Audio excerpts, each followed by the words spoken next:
to his education, as to the places where he's worked, and what he has done in writing. I don't propose to give each of the participants a long introduction, and with that I give you Dr. Verba. Thank you.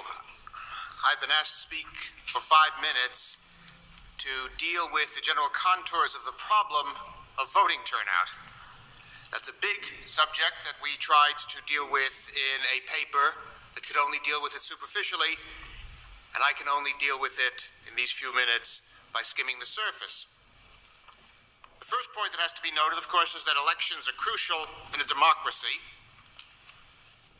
Democracy depends upon the right to vote in meaningful, competitive elections.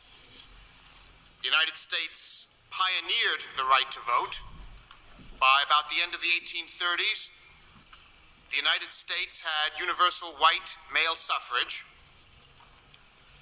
The words white and male represent, of course, a very significant qualification, but still, for that era, it represents a great accomplishment. And the rest of American history has shown the expansion of that right to vote. Till today, we have truly universal suffrage. But that's the right to vote. The right may not be used.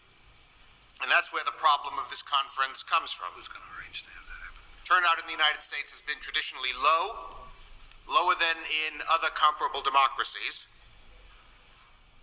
The exact degree to which it is lower is somewhat complex. We may undercount our voters here. They may be overcounted elsewhere, but nevertheless there is a clear difference. Furthermore, voting turnout has been falling, about 10% between 1960 and 1980. And the fall in voting turnout is more striking because it should be going up.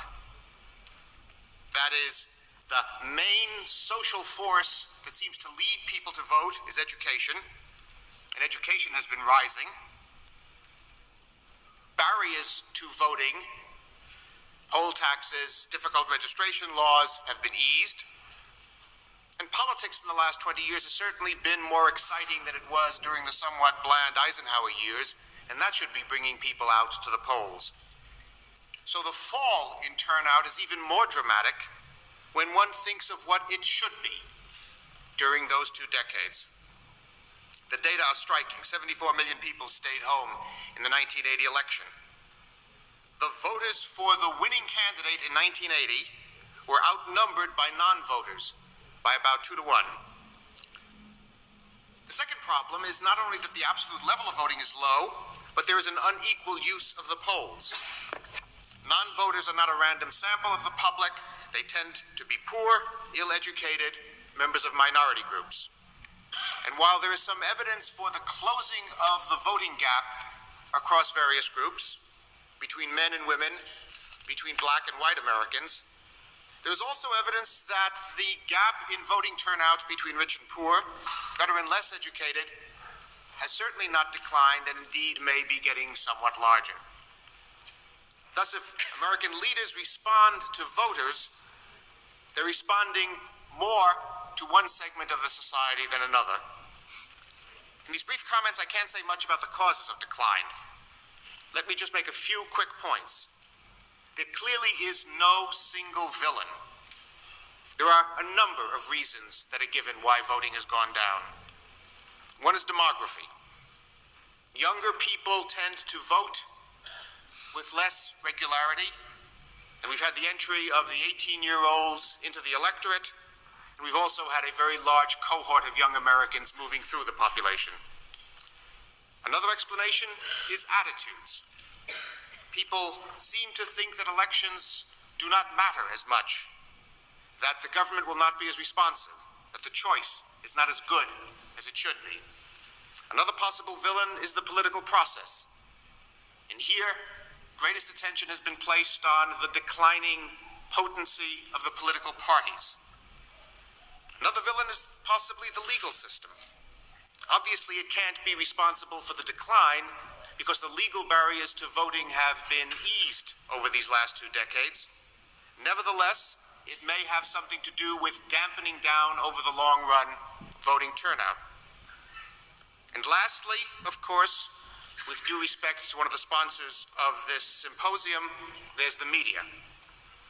This symposium will try to find out which of these various villains causes the decline in voting, and we'll also try to think about ways in which we can raise the amount of voting to a higher level.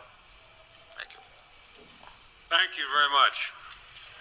That's and Dr. Rennie. The first is Dr. Verba. Wanted to comment on 2 points. One was on the data on the fact that non-voters are not very different from voters in terms of their positions on major national issues. I think this is true, and it's a very important point. But the absence of difference tends to be an absence of difference on certain general questions about policy, which are asked by survey researchers. The issues for particular groups may be much more specific than those that are dealt with in these surveys. The issues for Hispanics may be much more local and much more particularized. And I think that probably if any particular group, Hispanic Americans or other groups, do not vote with the same frequency as majority groups, then they are more likely to be ignored by public officials. The other point I would make has to do with the question raised by Senator Mathias on the fact that turnout has been going down when lots of things have been happening that should make turnout go up. We have a better media system, people are better informed, they're better educated and the like. I think one has to remember that what's going down may be something that can be called semi-voluntary turnout. That is, lots of people voted traditionally in the 19th century, I think, because they were brought out to the polls. That is, when political parties were well organized and could mobilize voters, people voted not because they were highly educated and deeply interested in the issues, though perhaps they were in those days, but also because the political parties mobilized them. That's been going down. It's interesting that though voting has been going down, all sorts of other modes of political participation have been going up, and we ought to pay attention to that fact as well. But the problem with the fact that all kinds of other participation is going up, people writing letters to Congress, organizational activity and the like, is that a large part of it is really participation in connection with relatively narrow and specific interests of particular groups, that it's only in elections that a democracy carries out the general policy-making activity of electing those people who will be our political leaders. And in that kind of general public involvement, rather than in the specific involvements in relation to our own narrow interests, and that kind of general public involvement has really gone down. Thank you. Dr. Oren? I think I've worked too long with Sid Verba, because I would echo one point that he made.